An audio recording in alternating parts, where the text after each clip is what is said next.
I bet you didn't know how powerful setting boundaries can be in changing the way people treat you. Sebelum kita mulai, jangan lupa untuk subscribe channel ini agar kamu tidak ketinggalan tips penting lainnya tentang pengembangan diri dan hubungan. Sekarang, mari kita bahas bagaimana menghadapi perlakuan tidak hormat dan mengubah hidupmu. Apakah kamu lelah karena orang-orang melanggar batasanmu atau membuatmu merasa tidak berharga? Pernahkah kamu merasa terus-menerus memikirkan apa yang seharusnya kamu katakan setelah percakapan atau situasi yang tidak menyenangkan? Tidak heran, perlakuan tidak hormat ada di mana-mana. Di tempat kerja, dalam keluarga, di antara teman-teman, dan bahkan dalam pertemuan biasa. Tapi mengapa rasanya begitu menyakitkan? Karena rasa hormat adalah dasar dari setiap komunikasi yang sehat. Ketika tidak ada, kita merasa rentan, tidak penting, seolah-olah kita tidak terlihat dan tidak didengar. Mengapa begitu banyak dari kita hanya menoleransi perlakuan tidak hormat? Seringkali kita takut konflik, tidak ingin merusak hubungan, atau hanya tidak tahu bagaimana bereaksi dengan benar. Terkadang kita bahkan tidak langsung menyadari bahwa kita telah diperlakukan tidak adil, karena perlakuan tidak hormat bisa sangat halus. Sarkasme, pengabaian, agresi pasif. Kita terbiasa menoleransi karena lebih mudah daripada terlibat dalam argumen atau menjelaskan perasaan kita. Begini cara kamu bisa membela diri dan melakukannya dengan bijak. Kamu tidak perlu agresif atau membuat keributan. Penting untuk belajar melindungi batasanmu dengan tenang, percaya diri, dan konsisten. Ini adalah keterampilan yang bisa dikembangkan, bahkan jika kamu bukan orang yang suka konflik. Yang terpenting adalah memahami bahwa harga dirimu sama pentingnya dengan perasaan orang lain. Pertama, mari kita pahami apa itu rasa hormat. Itu bukan hanya kesopanan atau tata krama yang baik. Rasa hormat adalah pengakuan mendalam akan nilai orang lain, hak mereka atas pendapat, ruang, dan perasaan mereka sendiri. Ini adalah kemampuan untuk mendengarkan, tidak menyela, tidak merendahkan, tidak menempatkan diri di atas orang lain.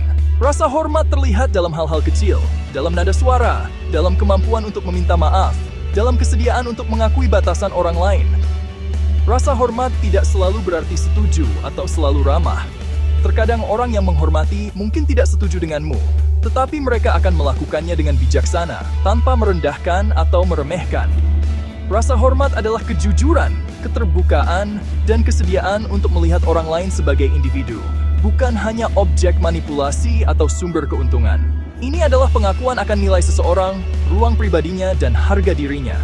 Ketika kita dihormati, kita merasa percaya diri, tenang, dapat menunjukkan kualitas terbaik kita. Rasa hormat adalah dasar kepercayaan, saling pengertian, dan hubungan yang kuat. Tanpa itu, setiap hubungan menjadi rapuh dan dangkal. Ketika seseorang berbicara denganmu dengan sombong, mengabaikan batasanmu, atau menertawakan pendapatmu, itu adalah perlakuan tidak hormat, sederhana dan jelas. Tetapi perlakuan tidak hormat juga dapat muncul dalam bentuk yang lebih tersembunyi. Misalnya, ketika idemu terus-menerus disela, keberhasilanmu diremehkan, dan perasaanmu diabaikan. Terkadang ini terjadi tanpa disadari, tetapi hasilnya selalu sama, kamu merasa lebih buruk daripada yang sebenarnya. Jadi, mengapa orang berperilaku seperti itu? Ada banyak alasan.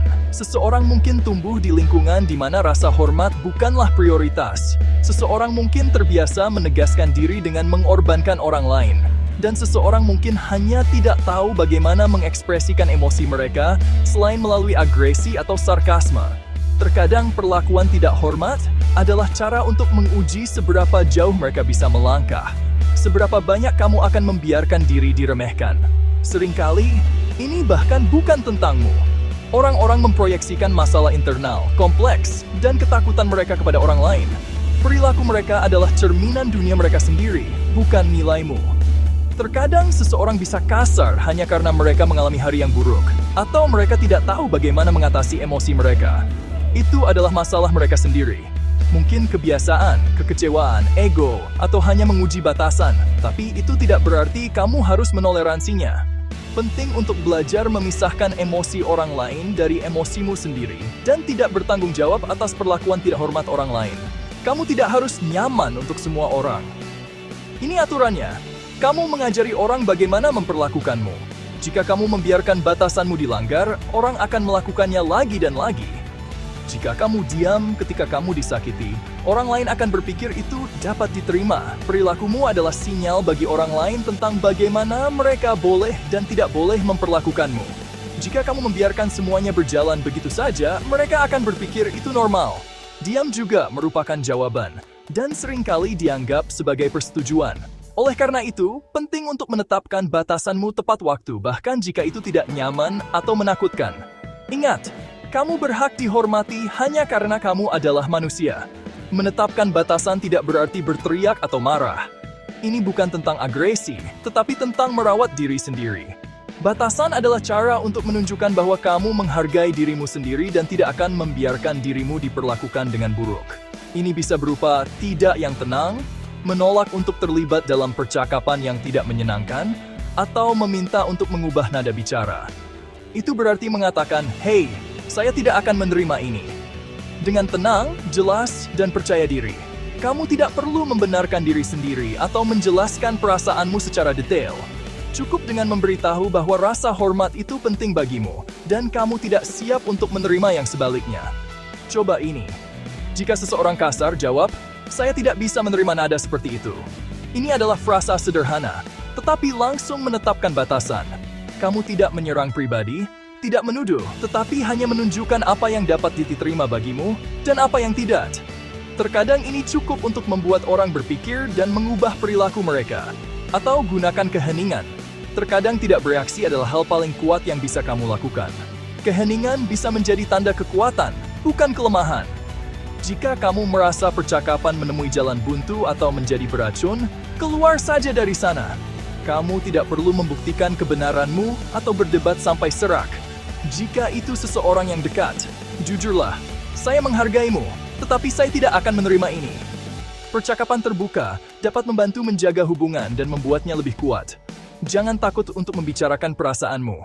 Itu bukan kelemahan, tetapi kedewasaan. Terkadang orang bahkan tidak menyadari bahwa kata-kata atau tindakan mereka menyakitimu.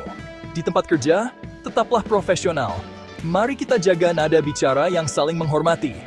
Di lingkungan bisnis, penting untuk tidak menyerang pribadi dan tidak membiarkan emosi menguasai. Jika seseorang melanggar batasanmu, nyatakan dengan tenang.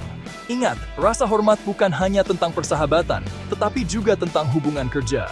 Pada akhirnya, lindungi kedamaianmu, jaga harga dirimu, dan ingat, rasa hormat dimulai dari dirimu. Kamu yang menetapkan standar. Jangan biarkan siapapun meremehkanmu atau perasaanmu. Semakin percaya diri kamu dengan batasanmu, semakin banyak rasa hormat yang akan kamu dapatkan dari orang lain. Belajarlah untuk mengatakan tidak tanpa merasa bersalah. Ingatlah bahwa ketenangan dan harga dirimu lebih penting daripada pendapat orang lain. Hormati dirimu, dan dunia akan mulai menghormatimu sebagai balasannya.